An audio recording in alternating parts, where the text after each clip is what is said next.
थे और अब अखबार बिककर छपते हैं। बड़ा दुर्भाग्य है इस देश का। आपने देखा होगा, हमने ट्विटर पे एक कैंपेन चलाया और लगातार 7 दिन तक इस देश का युवा विद्यार्थी चिल्लाता रहा। जगह जगह आपने देखा होगा कि लोगों ने ऑफलाइन प्रोटेस्ट भी किए और काफी सारे लोगों को प्रयागराज में जेल तक कर दी गई। मतलब कि आज अगर आप अपना हक मांग रहे हो तो आपको जेल में डाल दिया जा रहा है। आपको याद होगा, अटल बिहारी वाजपेयी जी ने एक बात कही थी कि जहां विरोध और विरोधियों को गद्दार मानने का भाव है, वहां लोकतंत्र समाप्त होता है और तानाशाही का उदय होता है। ये मैं नहीं, ये माननीय अटल बिहारी वाजपेयी जी का कहना था। लेकिन इसके बाद भी मैं आपको बता दूं कि हम हिम्मत नहीं हारने वाले। हम ऑफलाइन प्रोटेस्ट भी कर सकते हैं, बट अभी वो हमारी प्लानिंग में इसलिए नहीं एग्जीक्यूट हो पा रहा क्योंकि आप जानते होंगे कि अभी कोरोना चल रहा है और सरकार के पास एक बहुत बड़ी सॉलिड वजह है कोरोना की।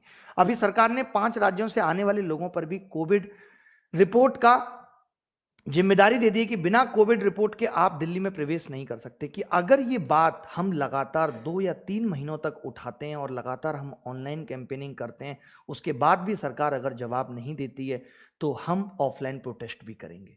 लेकिन आपको ये नहीं सोचना है कि हम हार गए। जैसे महात्मा गांधी जी ने कहा था ना कि पहले वो आप पर ध्यान नहीं देंगे, फिर वो आप पर हंसेंगे, फिर वो आपसे लड़ेंगे और तब आप जीत जाएंगे।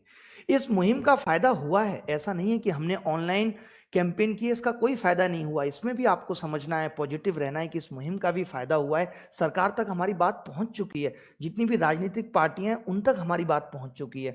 पर देश के दुर्भाग्य की बात यह है कि जब देश का युवा बेरोजगार यहां चिल्ला चिल्ला करके बेरोजगारी के खिलाफ आवाज कर रहा है और देश के गृह मंत्री दूसरे राज्यों में जाकर के 75% बेरोजगार की दर को 40% करने का वादा कर रहे हैं। कमाल की बात है कि जहां लोग जॉब मांग रहे हैं, थोड़ी बहुत जॉब मांग रहे हैं, थोड़ी बहुत वैकेंसी बढ़ाने के लिए प्रेशर बना रहे हैं, वहां हमारे देश के गृह मंत्री साहब 75% से 40% की बेरोजगारी दर को कम करने पे लगे हुए हैं। आपने देखा होगा कि मोदी जी ने भी कल मन की बात में कितना सुंदर कहा, कितनी सुंदर बात उन्होंने कही कि मेरी एक कमी ये रही है कि मैं दुनिया की सबसे प्राचीन भाषा तमिल सीखने के लिए बहुत प्रयास नहीं कर पाया।